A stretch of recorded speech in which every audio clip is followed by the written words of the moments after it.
Debout Congolais, unis par le sang, unis dans l'effort pour l'indépendance. Bonjour et bienvenue na GCAM Télévision, fidèles abonnés, chers internautes, et Sengolangai, Samba Olonga Babino, ébélé à travers la République démocratique du Congo, Nabolandi, Basangona Bino, yaba éclairé à travers émission Debout Congolais. En tout cas, na souhaité Bino les bienvenus na Katia émission Oyo. Partout, Bozaliko s'est retrouvé à travers le monde. Merci na fidélité na Bino, merci na confiance. Lokola na mumesano, pona Bolandi Basangona Biso. Toko Bosanate que justice yanzambe irataka motote.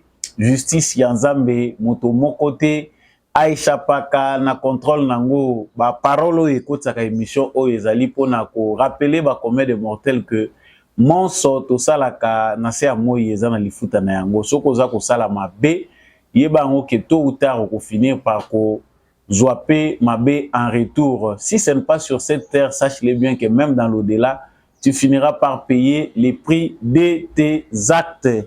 Lona kaka malamu salaka kaka malamu po malamu, même sur terre ceux qui au futamité même dans l'au-delà tu finiras par être récompensé. Je retourne dans l'actualité, c'est-à-dire ce qui m'amène devant vous.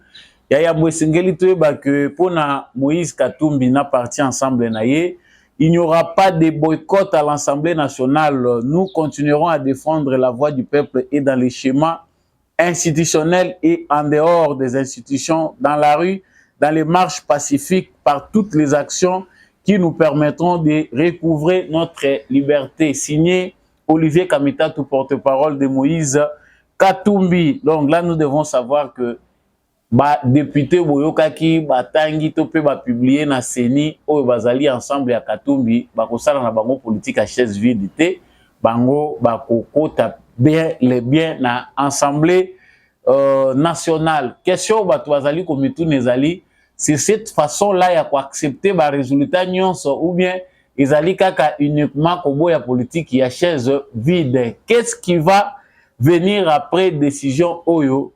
De comme un peu ko manola penda ko réfléchir na yango poto zwa biano na katia émission Oyo. Actualité toujours dominée par les élections ou la publication des résultats des législatives nationales à la République démocratique du Congo. En tout cas, pour Jean-Tini Ngobila, après un entretien avec le président Félix Tshisekedi, il s'est dit confiant qu'il va récupérer son mandat de député à la Cour constitutionnelle. Ba ennemi Oyo, Balingi SACP Ngobila Jean-Tini. En tout cas, bango ki yazali une assurance pe azali kozela que faveur makambo kozala malamu favorable pour naye après recours naye na cour constitutionnelle. Toujours chapitre élection et sengel peut que ba contestation ezali kokoma de plus en plus nombreux pour ceux qui ont perdu na députation nationale batumusu bazali jusque là prêté ya ko accepter par résultat tel que publié par la CENI, quelques membres du MLC dans la rue, voire même certains membres de l'UDPS, Bazali na balabala. En tout cas, personne n'a le courage d'amener les Congolais dans la civilisation démocratique. Nous allons en parler dans notre émission. Parlons maintenant chapitre Est de la République démocratique du Congo. En tout cas, les frappes des drones militaires de l'armée congolaise ont vraiment détruit une base de RDF, base M23 à Kichanga, c'est ce qui rapporte les éléments FARDC sur place. Et puis, en même temps, la destruction de cette base, les Ouazalendo ont aussi profité vraiment de cette frappe aérienne pour percer jusqu'au centre de Karouba, où le combat sont concentrés en vue de reprendre le contrôle de Mouchaki. Et toujours parlant de ces chapitres-là, on signale aussi que l'armée rwandaise, les terroristes M23 ont déporté la population de 9 villages comme bouclier humain. C'est-à-dire bazako kendena bango pour éviter la frappe, il y a des drones topé la frappe sur le plan aérien pour faire des sacs au salaire. On a vu que bazali entouré na ba population civile. on annonce aussi une annonce de l'armée congolaise qui annonce que les débuts des opérations conjointes avec la SADC vont commencer, c'est pour bientôt. En tout cas, Bitumba et Kobanda Solo, armée congolaise à Kozala Sousouye, mon côté, c'est accompagné de l'armée sud-africaine dans le compte de la SADC, de Bitumba Wana Eko Bundama. Tokolo Belango, Nakati, ya émission Nabiso, ya Mokolo, ya Lelo. Commémoration, ya Liwa, ya Musée Laurent Désiré Kabila, mort au front. Ma qualité na président de la République, il a été assassiné au palais de Marbre. C'est ce 16 janvier que journée où ils ont choisi comme journée moko férié, pas choisi mais journée moko déclarée férié en mémoire. Il y a soldats du peuple ndenge babenga kaye Musée Laurent Désiré Kabila. Que pensent les Congolais? En tout cas, analyse à Samba Olonga ezali pe très important na kati émission oyo po na komeka ko raviver mémoire na biso toyeba souvenir nini ya malamu tokoki ko retenir na Musée Laurent Désiré Kabila pe nini oyo penda ezalaki mabe po na biso na ko kanisaka musée tomonaka mabe nini oyo etikali ti lelo tokolinga lisusu te ke ekoma na République démocratique du Congo. Voilà tout pour les sommaires. Na pesibino encore une fois de plus boye malamu na kati ya émission Debout Congolais. Si vous n'êtes pas encore abonné à cette chaîne, en tout cas, je vous prie de le faire, c'est-à-dire vous abonner et pour ne jamais manquer notre actualité, likez, partagez, laissez-nous un commentaire. Aux ali fans, il y a émission Oyo, c'est la émission Oyo. À partir, il y a République démocratique du Congo, na province Nini, Topé, Libanda, ya Congo, na ville Nini, ya pays Nini. Wazalendo na motema FARDC na motema tokotika la jamais ko abandonner ekolo, c'est la patrie ou la mort. Voilà, je retourne dans l'actualité comme je venais de vous l'annoncer na Katia Sommer na biso.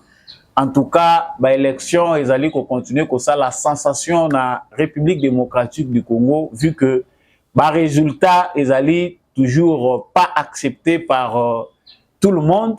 Outre l'élection présidentielle qui a vu Félix Tshisekedi largement vainqueur, les élections législatives posent un léger problème à un certain niveau que les acteurs Oyo va se retrouver par rapport à la publication de Nika Di Masali, c'est-à-dire Moussala Oyo Seni Asali. Jusque-là, compréhension à Makambo Etali, ils ont posé problème. Ça, nous revenons après.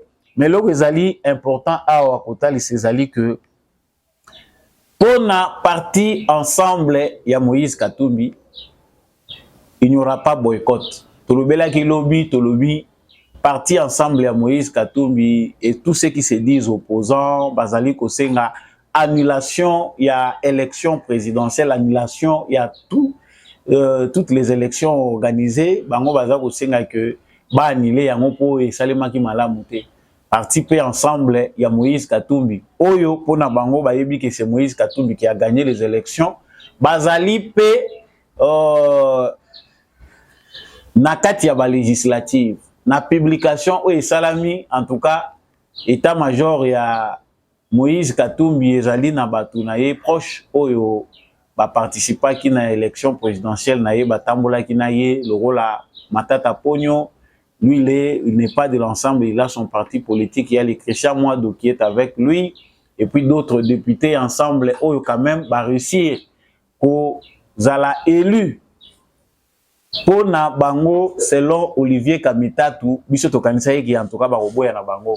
Le rôle à Esalamaki, à l'époque 2011, na Etienne Tshisekedi, a boyaki que ba député na ye vu que tozali ko reconnaître té ba résultat na présidence de la République que nyonso esalami malamu te, en tout cas na kosenga na bino te bokende ko siéger te na parlement wana ya ba usurpateur bato bazali ko utiliser pouvoir oyo ezali ya bango te.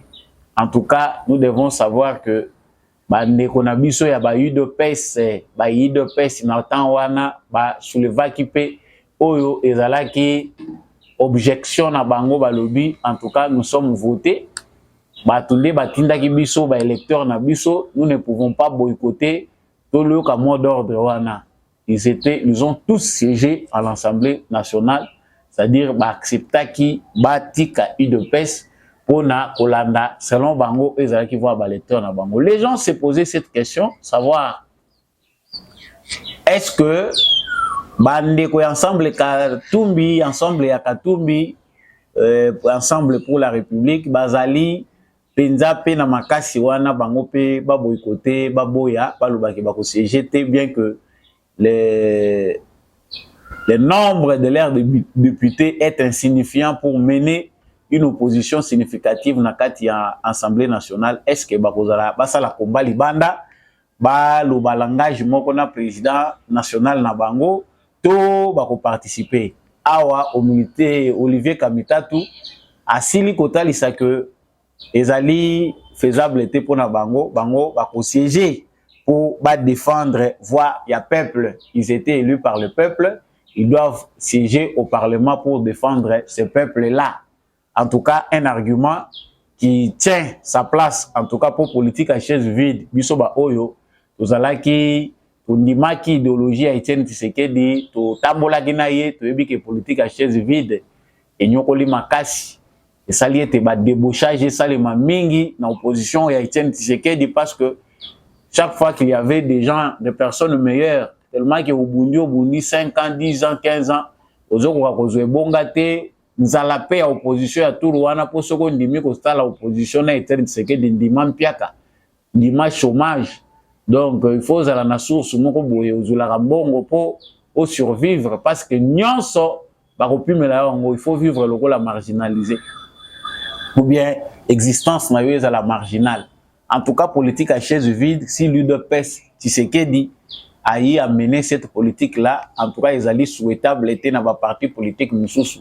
Est-ce que, si ce mot d'ordre-là était lancé, que bah, député, il y a ensemble pour la République, bon, ce j'étais, en tout cas, bah, ton limité, que il n'y a que Salema, c'était vraiment bien calculé. Bah, on peut que la mentalité, il y a des acteurs politiques congolais, ils allaient difficile. Moïse Katumbi a eu sa bande de Goana que bon GTP Bayokaye. En tout cas, c'est un bon calcul des commerçants aussi.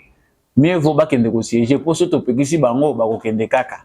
Donc, bande gona biso wana 18 ceux qui sont ici pe bakosala 21 na regroupement moko ezali na bango. Total nyonso ya bato bazali kose komibenga opposition, c'est dans les 28. En tout cas, bango balobi pour na bango bako siéger, bako défendre ba circonscription na bango. Tokota là, toyeba ce qui est nini. Mais cet argument là ne tient pas lorsqu'on sait que bato bazali ko reconnaître traiter ba élection de manière générale. Bato bayebi ke ba élection oyo et salami bien té, est-ce que bako ko siéger, il faut tous en open na angle mususu. Toute la communauté internationale reconnaît Félix Tshisekedi comme vainqueur à l'élection présidentielle de 2023. C'est-à-dire, naba pays oyo, Moïse Katumbi akendaki kosala bazye dou. Bango nyonso, balobi, c'est Félix Tshisekedi qui a gagné, nous te félicitons. Lobbying oyo esalemaki na États-Unis. En tout cas, ceux qui sont américains, ce n'est pas tous les Américains, mais les Américains qui ont bouffé l'argent de Katumbi, qui a quelque chose pour que les États-Unis puissent faire quelque chose et allant dans le sens de bousculer Félix Tshisekedi que l'élection est salamité. En tout cas, lobbying il y a Moïse Katumbi et Salimaki aux États-Unis, on a vu des sénateurs élever la voix pour dire que en tout cas l'élection est salamée dans des conditions il y a bien été, si ça continue comme ça, États-Unis à reconnaître et à monter. Ça n'a pas été la position des États-Unis, mais la position de quelques acteurs politiques américains oyo bazala qui touchaient la démarche à lobbying engagée par Moïse Katumbi. Dans l'ensemble, l'opposition congolaise azali na soutien té sur le plan extérieur et qu'on permettre que l'initiative au bango balança qui a koloba que Félix Tshisekedi n'a pas été élu les élections et banda ils en acquérir té libanda ya mboka. parce que même si ba ennemi à Congo bazali, mais vérité o ezali indiscutable. Les irrégularités, c'est comme partout. En Afrique, les gens n'ont jamais accepté les élections à 100%. Les akana bateau ba contestaka. Donc comment le rôle la culture, il y a contestation en quelque sorte. Donc à ce niveau-là, nos frères qui voient que les élections ne se sont pas bien déroulées, na bato ya ba 0,001%, na bato ya 1%, bazali ko senga ki ba bandela ba élection pour bango ba se retrouver. En tout cas, on peut dire clairement que appui il y a communauté internationale mobimba na aventure na bango ezali zéro. Sur le plan interne, na ba électeurs ba votaki Félix Tshisekedi, na ba oyo ba votaki bato mususu. On sent que à 98% les Congolais ne sont pas prêts à accepter cette aventure-là. Parce que même il y a même certaines personnes qui ont voté Moïse Katumbi mais qui ne sont pas prêts à aller dans ce sens-là que bah et à élection il faut les annuler de mener ba marche. Dans le bas qui est wana awa il y a ba émission belé les cas qui a peut-être 2 semaines passées dans le belagi ango Moïse Katumbi a été déjà averti par les Américains. Ce qui bakosa la théâtre na bango à la nanga. Il faut baïba que pour les États-Unis d'Amérique, le chapitre Tshisekedi n'est pas encore bouclé. Il n'y a pas ici chemin oyo bango bakoko sala na Katumbi ou soi-disant un autre Congolais bazana nzela bakomemela yete. Basi babendaki bango matoi. Ba chancellerie occidentale eza awa bayebisaki bakatumbi ke possibilité ezate na niveau makambo esalami ba apporter bango soutien na démarche balingi basala ba suivre ba voie légale. Ils ont parlé de manière diplomatique sur le plan officiel. En tout cas tozali ko senga na bino bolanda ba procédure ndenge sengameli kolandisa mibe kwa mboka na bino.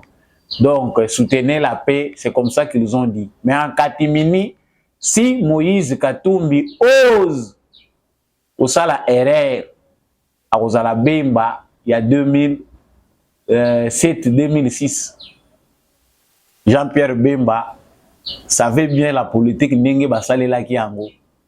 Na ndenge bayela ki na 1+4 na bango, il savait bien que Mindele candidat na bango na poche c'était Joseph Kabila. Mais tant que le peuple congolais a porté choix likolo na bien que le contexte est différent, il était obligé d'aller retourner à Kendekosala lobby pour bape sandeye confiance ya Kambaboka. Batouana basala makambo ndenge wana te, on connaît la suite. Il a bousculé makambo de manière brutale. Il a beaucoup appris vraiment na ndenge politique et enseignant qui est a ke kolekisa bani belé na prison. Donc ezala qui fait quelque part pression populaire batu ba vota qui est ba poussa qui est pena sans chonaye. Au moins il était averti. Mais le contexte de Katumbi est différent, il n'est pas le vainqueur des élections. Aventure alinga sala même Bamindele baza na mauvaise foi na bango mais na makambo modèle oyo ba soutenaka batu te. Donc nous pouvons ici conclure que pour les partis ensemble à Katumbi, il y a une manière cachée, il y a quoi accepter déjà makambo. Nous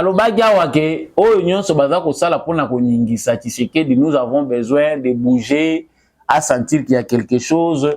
Il n'y a rien à prendre ici, tout sauf un compromis.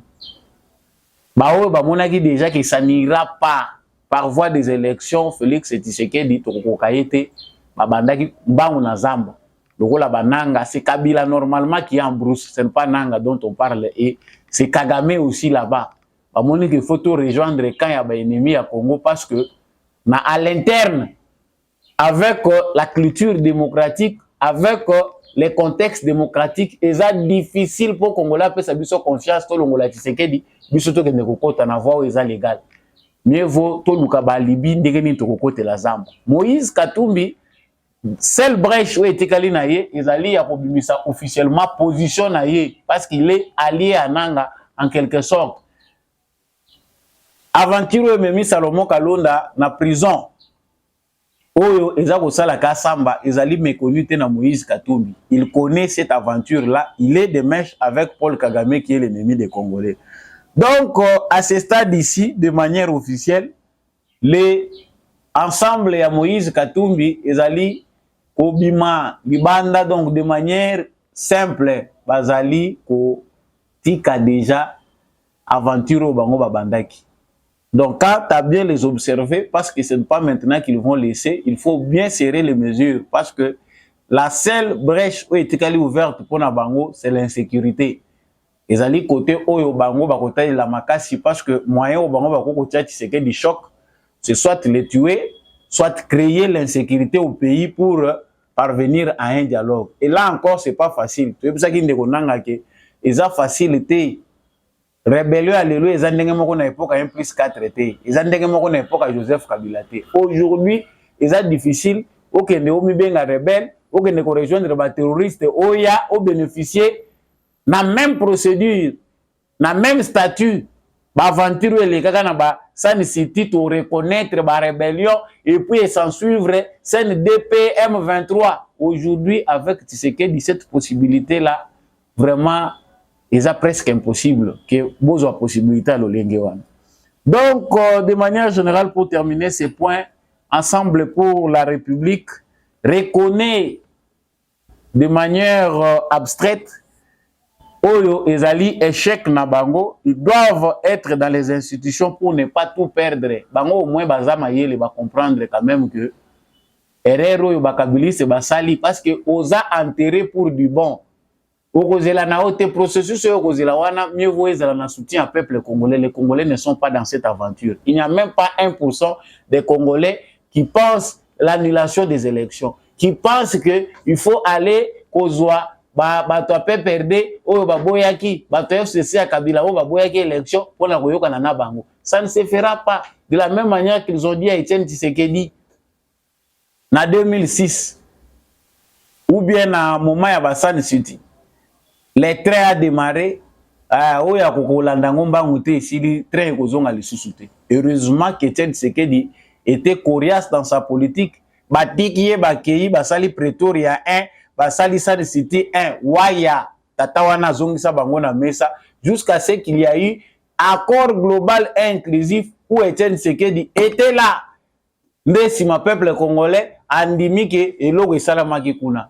Mais force wana lelo na opposition lelo, est-ce que c'est possible que ba opposant wana oyo bazako mebenga ba opposant ba faire revenir peuple congolais na Félix Tshisekedi na voix aussi tokei? C'est presque impossible. Il n'y a pas de marche arrière. Cette minorité ridicule qui veut que le pays recule parce que bango bazako se retrouver de manière démocratique na kati ya institution n'a pas le soutien du peuple congolais ni de la communauté internationale. Ils ont par contre le soutien de mafieux internationaux qui sont ennemis du Congo, au Balinque Congo et demeurés na pillage.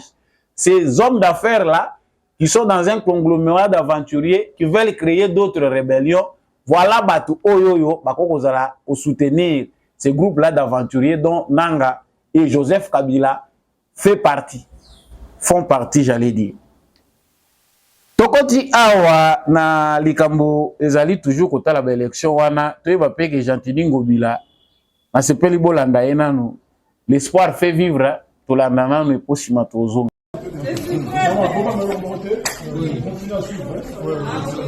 Continue à suivre pour la cour fonctionnelle.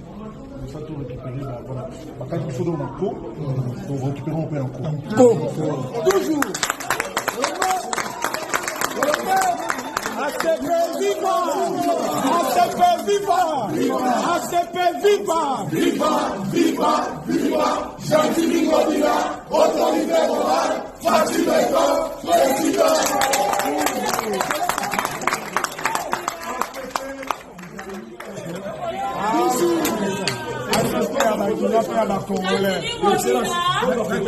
Voilà. Balobara, l'espoir fait vivre. Mieux vaut un chien vivant qu'un lion mort. Même un lion à Koufa, a va servir na il sous les côté. Même bois na bomoi, azali na bomoi quand même, il a le souffle. Ça dit l'espoir, et ça va faire vivre. Ngobila, peut éviter les gars qui par téléphone, ou bien à Koutana qui n'a président, na couloir, va pessier passe à lobby, ndenge bolandi. En tout cas, le président l'a rassuré que kende na cour constitutionnelle. Na cour constitutionnelle, nde okozwa gain de cause. Tu sais que dans un ordre, on peut la cour constitutionnelle. Na cour constitutionnelle, yo nde okende ko se défendre valablement si réellement ozali innocent, comme présomption à innocence ezali, ok, okozala rétablir na ba droit na yo. Mais dans un premier temps, entre-temps, oyo biso toza komona ntango toza kotala VAR, toyebi ke eza nango mérité Jean-Denis Ngobila plaire ya bakinois bato belé bazalaki ko décrier gestion moko chaotique ya ville à Kinshasa, bazui quand même souffle bato bazotala Kinshasa. D'où viendra l'espoir? Qui est ce Congolais là rare, ce Kinois là rare qui peut relever la pente? Ndeko moko akomeli ngai na WhatsApp alobi tokende kozwa fifi masuka na Lualaba toyani na Kinshasa ou bien tosala nini po Kinshasa pe za Carrefour abatiliture ezaka nango ya bato te. N'importe quelle tribu eko koma nango mais bana pulu malebo bakangama nango ekoma ondire loko na bango ekoma nango kaka ekendaka pe kote mususu te banda bepoka bakabila eza ko tourner kaka autour kaka ya ba Congo, le Congo central bandundu et puis Kinshasa eza ko tourner kaka wana. Non, Kinshasa eza carrefour culturel, il faut aussi essayer autrement. Toza na profil ya kopesa wate. Bao bakota ka losambo, il faut kokota losambo. Médiocrité za makasi na gestion en ville à Kinshasa à tel point que il faut Kinois cette fois-ci abeta karana sap, abeta karana biloko oyo esalaka soki ndenge nini to s'impliquer na gestion en ville à Kinshasa. Donc pour Ngobila ba ennemi, c'est pas seulement Ngobila. Toyoki pe koto yo ndeko ibalanki yepe na tribune na ye yepa lobby ba ennemi na ye balingaki teke yabima député. Tout le monde a des ennemis. Claude Ibalanki que je salue beaucoup. En tout cas, Monique Azapé proche à président de la République, lui aussi crie qu'il y a des ennemis. C'est que notre directeur de cabinet, Guilain Nyembo, directeur du cabinet à président de la République, yepe ba ennemi, ya naye mutubasali que azala musika tope Jacquemaine Chabani, est-ce que ezali na ba ennemi na ye de basali que ba écarter ye tozoye ba le susko se retrouver. Difficile d'accepter la défaite. En tout cas, ba te belé oyo ba perdre une élection oyo baza komimona kaka ba vainqueur na gagnaki na zwaki. Mais c'est l'argument ezali que pour te éviter biloko oyo il faut say oyo to meka kopesa ngo mu Congo parce que ezali vraiment ko créer des ordres mingi ezo pesa ba problème ebele surtout que population congolaise azalaka na ye vraiment na politique to pe culture et information oyo eza malamu te to vivre na ba spéculation toza ko vivre na ba rumeur ou ta Zaïre ya Mobutu nous vivons de la rumeur. Ozala informé, ozala sous-informé, ozala mal informé, au ministre déjà savant. Na moment on instrumentalise des jeunes gens pour rien. Botumba ba pneu, bobima na balabala, bakende na cour constitutionnelle. On a ces atouts-là, on a les moyens d'État qui permettre que balandela likambo na likambo. Eza ba résultat définitif eza tina mars. Définitif, ils atteignent en mars. Donc, ils ont le temps d'aller introduire les recours. Réintroduire les recours, mais c'est ça. L'élégance politique veut que les candidats au bazan à probité morale, bondimi qui est toujours que nous représenter peuple congolais, faut poser une élégance pour respecter le principe de la démocratie. Mais au kende ko bimisa ba jeune na balabala tant bozo koma pe belé bozo ko tumba ba pne parce que ça ko toucher nango kadimate kadimeko sala loko moko te il a déjà fait son travail c'est maintenant à la cour constitutionnelle kuna ne jugement dernier pour des morts kuna ezalo la mort subite tant ezalaka na football c'est-à-dire bokena prolongation soki kaka ba tchebinobi match esili mort subite boma batu belé yango tozana ngwa na cour constitutionnelle. Après les recours à la cour constitutionnelle, arrêt à cour constitutionnelle, ils allaient les sous na débat té. Donc, Jean-Denis Ngobila na ACP na ye pour na bao bazo sentir que bazagi lésé. Bako tapé ma bondeli, biso tozana problème na mututé, ils sont jusque là présumés innocents. Baza ou non sang. Donc la Sami Jamal na procès à 100 jours. Pas de ko introduire ba recours na bango. Chapitre yo toza ko kota sika awa ezali chapitre ya ba drone eza ko sala musala kitoko. Soki sali musala kitoko, il faut to lo bayango. Tongo alelo ezalaki ya makambo elamukelaki bana ya bato ya ba Rwandais. Lokola balingi koyoka te basinstallaki kitoko na kichanga. Drone pe yibi bango mayele bazui information. En tout cas, ils ont eu un renfort parce que bazaki na besoin ki ba renforcer ba position na bango. Drone pe zeli bango ba kokisa matériel na bango penda ba vendre sa bibundeli na bango kitoko. Ba s'installer parce que ravitaillement ya ki lokola bayoki que FARDC ça ko se préparer pour na action moko d'envergure. Bango pe falaki matériel na bango ya ravitaillement yuta Rwanda et ya ko se positionner na ba zone oyo bango bazali ko contrôler. Na tongo alelo batiki bango. Eza lokola yo yebi ke ndenge na zabwe épée ya Damoclès eza likolo mutu nanga no santété. Adversaire oyo yebi position na yete. Mutabata miyo aleki o mayeli. Drone oza ko mona ngote. Et ko bimela e ko betela nga na gauche e ko yela nga na droite oyebi te. Mais batinda yo epa ya mutu oyo assassiné na ya kufaliwa ya Hitler yo kota na zamba. Balamuki na tongo lelo na bibundeli na bango na bato. Na base o bango ba installaki na kichanga. Ba kalingi bango na drone. Frappe wana pendeza frappe moko chirurgicale ndenge ba bengaka. C'était très bon pour notre logistique na biso ya armée de l'air. Banyati bango, c'est des morts, c'est l'armement perdu. Parce que Moussala na baza ko sala ngote kaka Barwandais bango moko, mais l'Ouganda aussi est derrière les M23. Bano yo ndenge to monaki la semaine passée, bana oyo ba monaki ke ezo simba lisusu te, tozo bunda bitumba mais ba adversaire balingi su ko mona na penda te. FARDC azali su vraiment mingi na ta mingi te ya ko perdre ba militaire na se, bien que baza ko bunda ba wazalendo pe bazo sala musala na bango. Drone ezo sala musala nango. Le moment où on frappe on ne connaît pas. Faut yeba que drone eza moko te. Eza déjà 4 sur le terrain. Au total ekokoma 9 bibundeli mususu eza koya. Balamuki na tongo nde naza ko insista ngo bakalingami penda malamu. Là c'était à Kichanga, c'est des morts. Bango bazalaka soki ba frapper bango bongo parce que ba rescapé pe bazalaka. Bazwaka direction Rwanda pona okende koluka ba hôpitaux. Ndenge tumesana ko mona toyeba ke matange kozala lisusu kuna. Les morts moyen batanga ngo lisusu na Rwanda ezati. C'est difficile de dire officiellement comment meurent les officiers rwandais et les militaires rwandais. Les jeunes rwandais qui se sacrifient au Congo bêtement, baza ko kufa pona cause patriotique to pe pona cause nini. Eza pasi pona bandeko na biso ba Rwandais baza ba cadet ya makasi ya démocratie en Afrique centrale.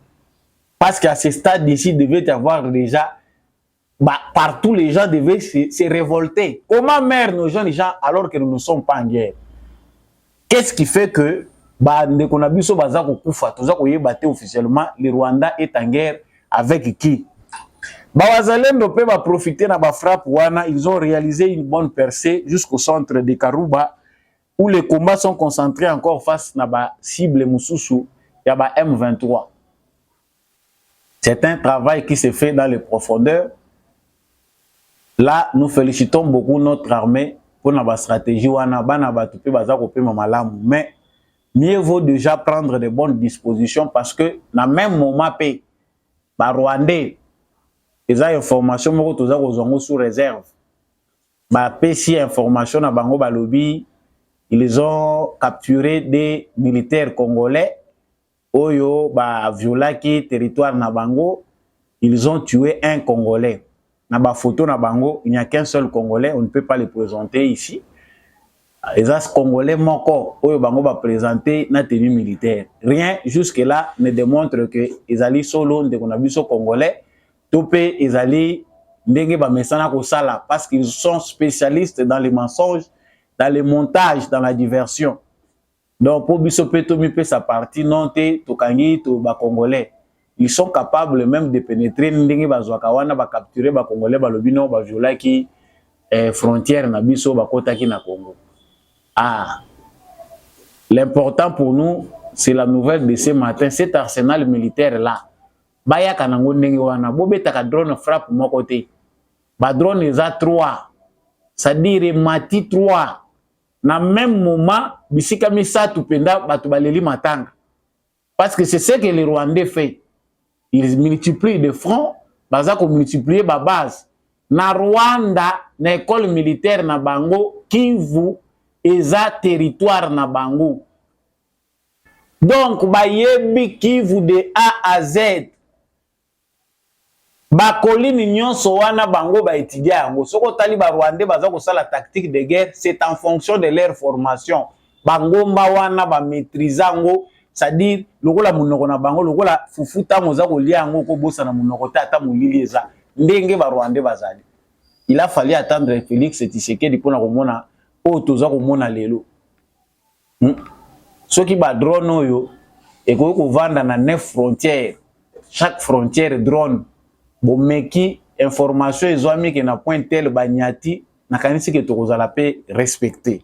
Toujours continuer na makambo etali ba information wana esengeli peto ba que armée congolaise ndenge bozomona ngona ba image wana l'armée congolaise annonce déjà le début des opérations conjointes avec la force de la SADC. Après élection à Félix Tshisekedi ba donne sur le plan régional ezali komona samandenge mususu. Félix Tshisekedi a maintenant un pouvoir sur le plan institutionnel renforcé. Il a combattu de manière boiteuse. Azaki lokola boité na premier mandat. Malgré toute sa force, son énergie, sa volonté politique, M. Félix Tshisekedi azalaki handicapé quelque part. Vu que l'élection na 2018, qui noto comme en 2023, vraiment il a souffert. Passant par la coalition FCC Cash, où les ennemis du peuple congolais étaient dans les FCC. Naba Rwandais, Naba Congolais, Oyo, chef Nabango, Yabutu et Zalaka Kagame, moyen va permettre que Félix Tshisekedi amène Malamu guerre rwandaise à la quitter. Outre aussi les officiers, membres de l'AFDEL, officiers bakabilistes pour la plupart, va répondre à l'appel ya Kagame. Ce sont les agents du service de renseignement ya Paul Kagame. Félix Tshisekedi a beaucoup souffert dans le premier mandat parce que marge à manœuvre institutionnelle est limitée. Azangaki pena batu oyo idéologiquement bazali ko partager même vision naie bazalaki pena bato oyo bakoki ko représenter vision naie na babisika ebele.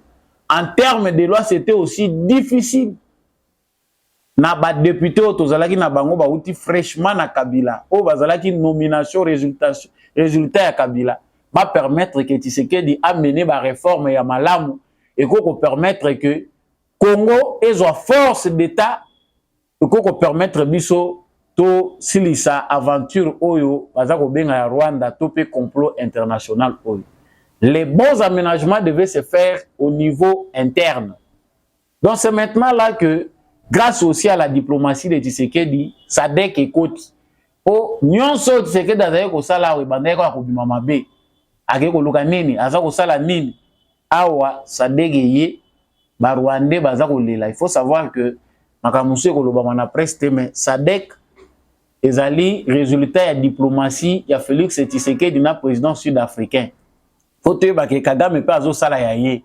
Lokola ba président ebele africain bazana bango batu oyo vision eza mukuse panafricanisme eza te na action na bango batalaka ba intérêt o ezali ya bango ba intérêt ko komisa bango ba riche. Il y a certains présidents africains qui observent de loin ce qui se passe à l'est du Congo malgré l'appel de Félix Tshisekedi parce que pour na bango etali bango te. Pour les autres ils voient que le Congo doit demeurer instable. et ils sont en paix baza ko bénéficier nango yango ozomona Kagame pe aza ko continuer ko sala part na ye. Tshisekedi a réussi à convaincre le président sud-africain pour s'impliquer davantage parce que même Sadek oyo Congo e bengi o Félix Tshisekedi a bengi ba combattre biso sur le plan diplomatique. La France est dedans dans cette aventure là. Sans parler d'autres pays oyo baza ko tia songi na ba président africain que ba intervenir militairement à l'est de la République démocratique du Congo. La guerre à l'est du Congo, c'est un complot international. Yango même temps au biso Congo toza ko solliciter aide ya ba pays tiers ou ba pays voisins, ils ont un problème parce qu'il y a des implications. Ba pays oyo ba yebi ke ba multinational na bango baza ko bénéficier ba ko lingate que un autre pays a même aide militaire. Les pays de l'EAC bazala qui prêt ya ko kangisa Kagame muno. L'EAC en soi est mutu ezalaki mabe. Mais c'est la guerre des intérêts. À l'EAC, président ya Kenya Biseka Sekamoni na ye que ses intérêts pour lui, ezako senga teke ba engager front, ba bundisa Kagame parce que lui et Kagame, ils partagent les mêmes centres d'intérêt. Yango ba compliqué aventure ya EAC pour EAC ezala improductif. L'EAC en soi ezalaki na agenda moko ezalaki bien connu, ezalaki agenda moko ya ko contester. Mais tant que ba est sur le terrain, on a contourné cet agenda-là au profit des intérêts de multinationales et des présidents africains qui sont aussi impliqués à leur manière. Mais cette fois-ci, on parle SADC, mais c'est beaucoup plus l'implication sud-africaine. Le président sud-africain a une diplomatie cachée avec le président Félix Tshisekedi.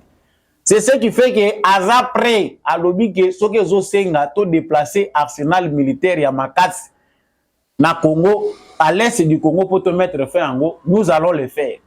A bengi armée na bango, a yebishi armée na bango qui tozali prêt.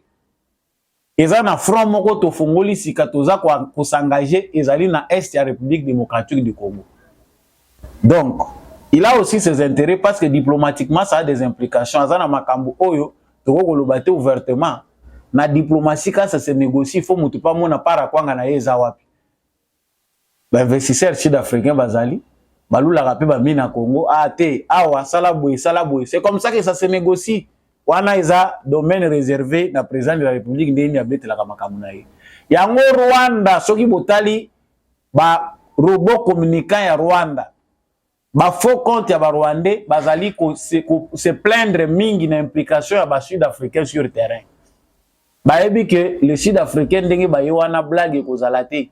Les Sud-Africains n'ont pas une porte ouverte pour Paul Kagame. Bazana ba contention na yebele aboma ba opposant na sol na bango, ils ont beaucoup de choses. Oyo bango bazana ngoko yoka na tena Kagame. S'il y a un endroit place oyo azako kokate okende komemela bango le sud discours, c'est en Afrique du Sud. Félix Tshisekedi est beaucoup en avance. Contrairement na ba pays mususu na Afrique centrale, ba pays mususu baza voisin RDC, baza kokota na bozoba ya Kagame. Yango balobi lelo ndenge bomona ki bilili, ça va commencer avant que le mois de janvier se termine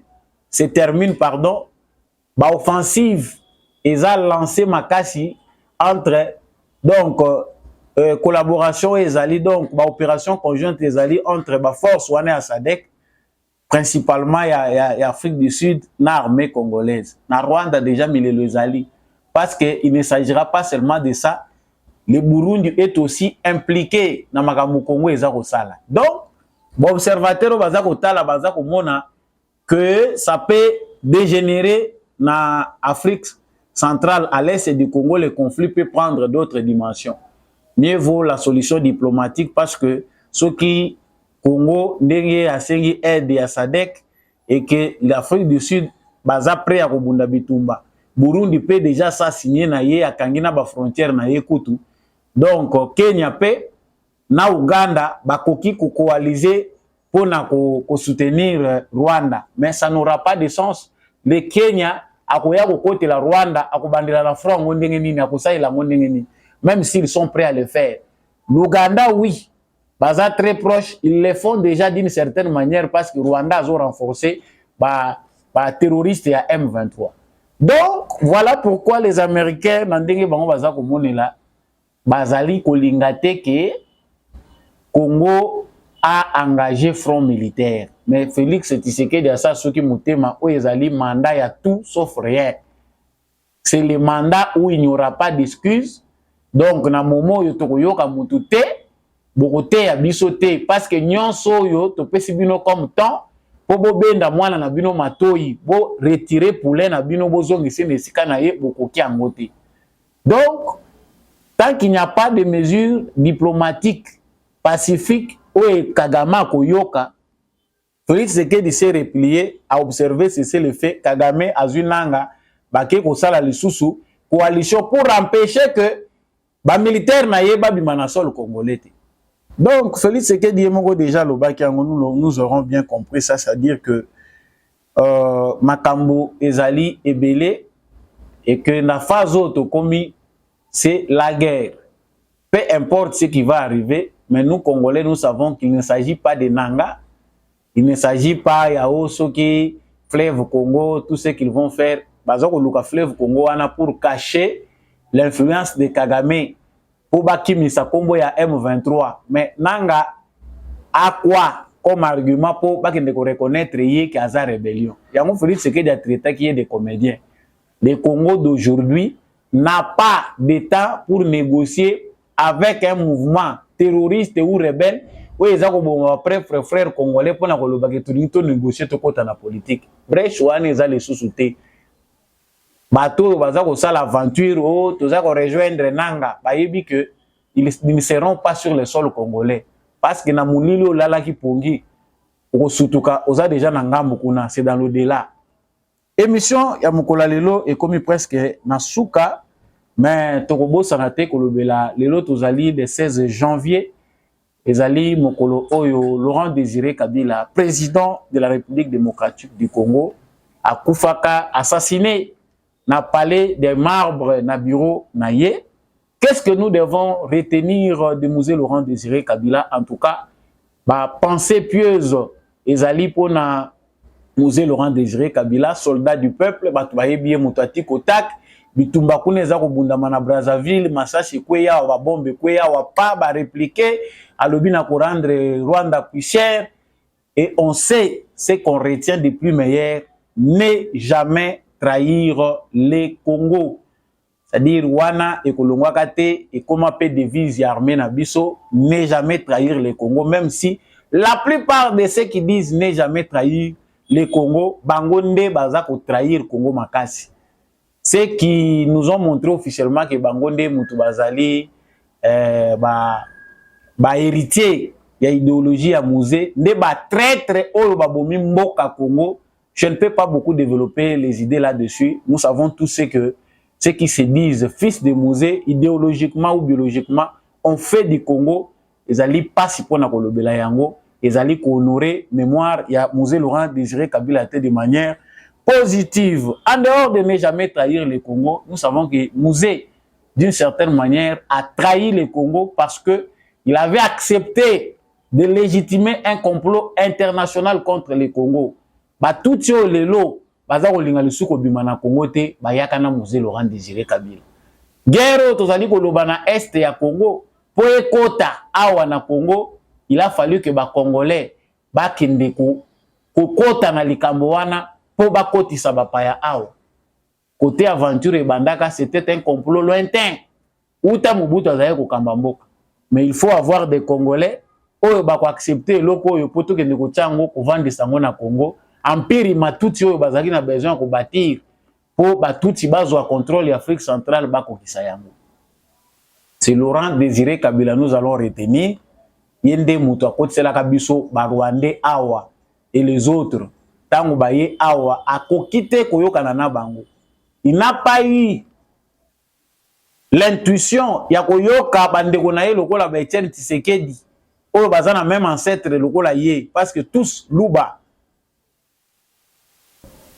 bana ancêtre comme moko ilunga mbidi alobi yo vanda na opposition na yo landa Mobutu kuna na koyoka yote. Balobi oza en otage na Barwandais wana umemi awa. Futa bango, senga bango facture de guerre bakende. Aboyi koyoka. Tant que vous fongwa mami soit comprendre que je suis dans otage, c'était trop tard. Lui pensait que venant ici au Congo, il va déjouer les plans. Il va tout faire pour Oyobayo Kanaki et s'appliquer. Il ne sera pas malin plus que les complots internationaux. C'est ces complots-là internationaux qu'il a englouti. Parce que tous les pays impliqués dans cette aventure, Bakomaki, adversaire, opposé à la politique à Laurent Désiré Kabila, ils soutenaient le Rwanda. Jusqu'aujourd'hui où nous parlons, il y a beaucoup de gens qui voient toujours que le Rwanda a raison. Des multinationales, des organisations internationales. Pourquoi? Parce qu'il avait accepté de prendre ces gens-là, les amener ici au Congo. Babimate tilelo ba mususu bazobakatoza ba Congolais. Balinko bimalibanda ba institution te balinko bimalibanda ya armée te et koma singana kingo. Voilà les souvenirs que nous gardons aussi de Mosée Laurent Désiré Kabila. Chez nous, dans la culture bantou, on dit que mais nous parlons de l'histoire de notre pays qui doit être mieux connue. On a c'est documenté malam. Au moins, musée na bangandu lisa c'est ce qui ça c'est bakomba ngo peza ko varier mingi. Bango nde mutu bafungole la biso fond porte oyo. Oye kotisa bato na mboko poto za la déstabiliser na point auto commis. Mais pourtant, on ne s'empêchera pas ya kozala na souvenir ya malamu pour na Mosée Laurent Désiré Kabila. Nous retiendrons toujours que ne jamais trahir les Congo. Et ça nous sert aussi de leçon que il